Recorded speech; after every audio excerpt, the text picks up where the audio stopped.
let's just dive in. So I speak to a lot of people who believe that this new beneficial ownership thing, is just government that's been nasty, and they kind of introduce that. I've even heard an advisor saying, you know what, let's cancel your South African trust and we go offshore, because in South Africa they introduce all these measures now, and it's just unbelievable. So I did some research, and basically where this all has come about is 70% of a sample that they looked at, of corruption cases involved clearly complex ownership structures, and they were designed to conceal identity of individuals, because we know beneficial owners have got to do with, we drill down right to the warm body. And I was thinking or expecting or trying to justify why trusts are, in the spotlight. Only 15% actually of those structures involve trusts. I was expecting the percentage to be a little bit higher. So that was a World Bank study. I think the problem is, well, I don't know if they know all of them, but there are different kinds of abuses. So like when it comes to government corruption cases, it might be individuals who own a shell company. Then there might be some with a shell trust and company. When you're talking about wealth and hiding wealth in Panama, then you're probably seeing a lot of trust. So, what do they mean by corruption versus tax evasion or something else? That does seem a bit low, though. Unfortunately, beneficial ownership, as we've gotten to know it this year, is here to stay. It's not just like a once-off exercise or something we'll just put our head in the sand and it's going to go away. It's here to stay. And the problem is with the FATF measures. A lot of people, and I've written an article about it last night, a lot of people said, just look at Poppy, government is really useless. They don't implement these legislations. And you know what, although Poppy was brought into our legislation in 2013, only really became effective 2020. They've given 12 months to companies, organizations, just kind of get their system set up. So literally it's only been, in play for the last 2 years. And they have, as we know, issued a first fine to the Department of Justice, being the Master's Office. I believe they're contesting it now, so it's going to be interesting to see based on, process and procedures. So, yeah, I think government is, I think we don't realize how much is happening behind the scenes. And today's media release really enlightened me in terms of, we think everybody's nothing happening, but maybe there is a lot happening. It's just a magnitude, amongst all this, stuff that's happening in South Africa. Okay, so then in November 23, there was a rescue plan. I mean, I was like really surprised when the Justice and Correctional Services Minister actually brought out a rescue plan for the Master's Office. Interesting that this is not going to be made a public document. So they consulted with industry, but I don't know why they don't just get us all to help them rescue what's to be rescued at the Master's Office. So, yeah, I mean, and they recognize there that the Masters has been plagued with backlogs and inefficient processes across the country. Some Masters offices are better than others, but sure, they I listened to a podcast of the deputy, and he said that it's systems, it's processes, it's people. There's just so many factors that they have to address. So I'm hoping that they, hit this on the head to actually, help the Master's Office becoming more efficient. And it's not just trust. The problem is it's deceased estates. It's setting up and liquidating trusts. It's the Guardian's Fund. So, again, there's a lot to do there. So the backlogs we are all aware of.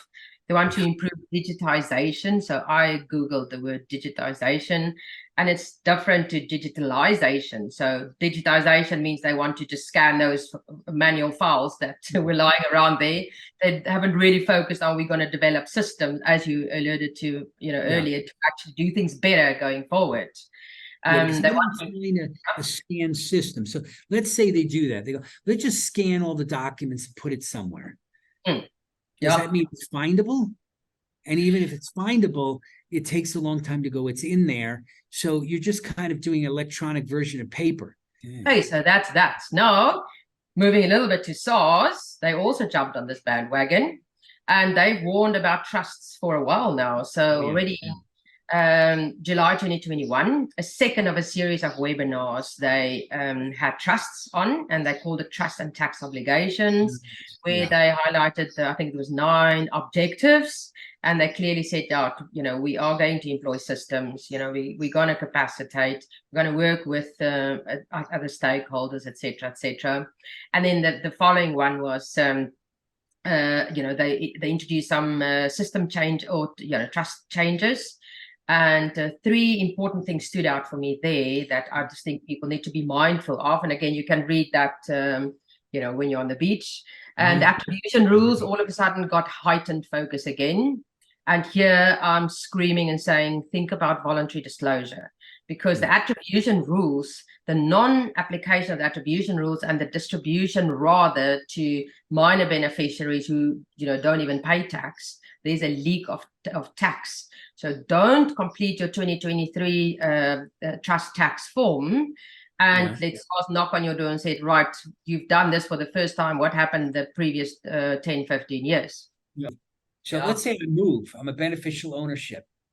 Let's say I just move, but I have to update the beneficial ownership form.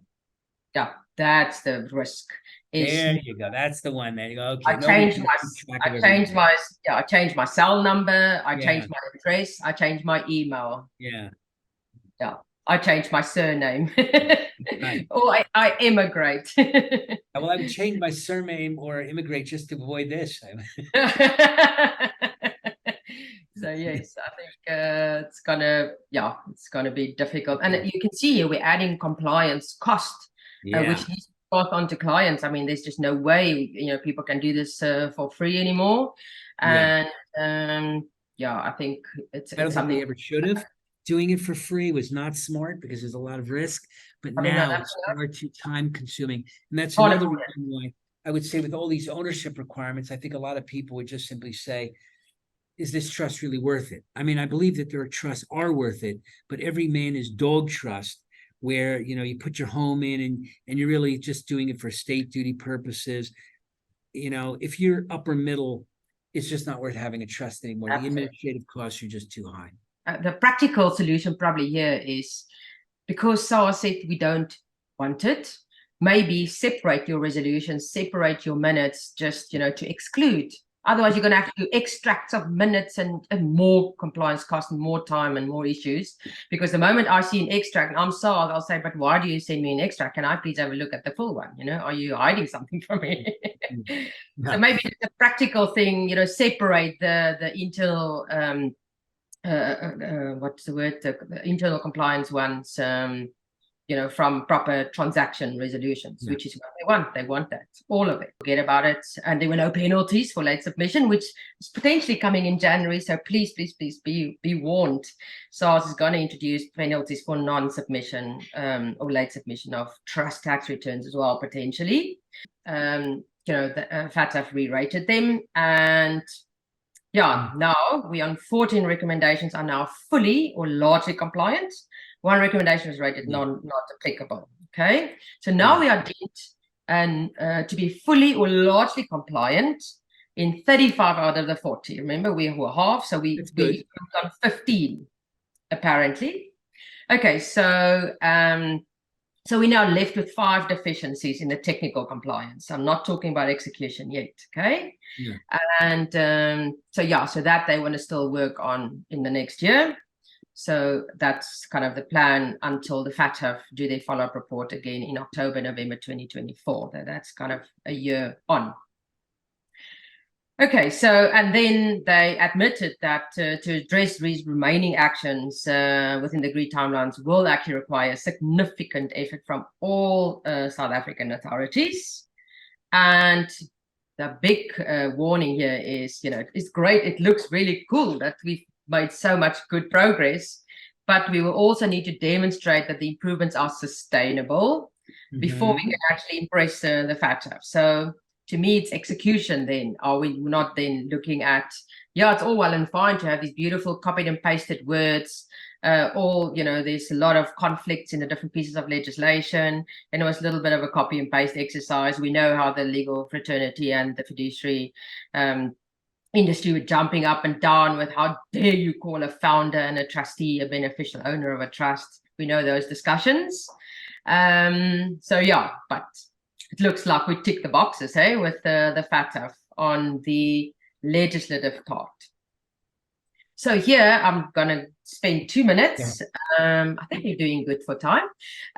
So this is just for your own reading. So this is the 20 partially compliant ones that they asked to be re-rated. So you can see we've improved on a number of those, you know, like customer due diligence, non-profit organizations. Yeah.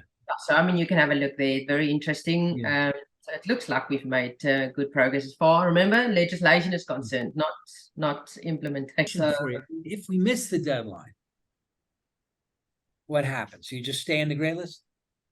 We don't want to go on that black list.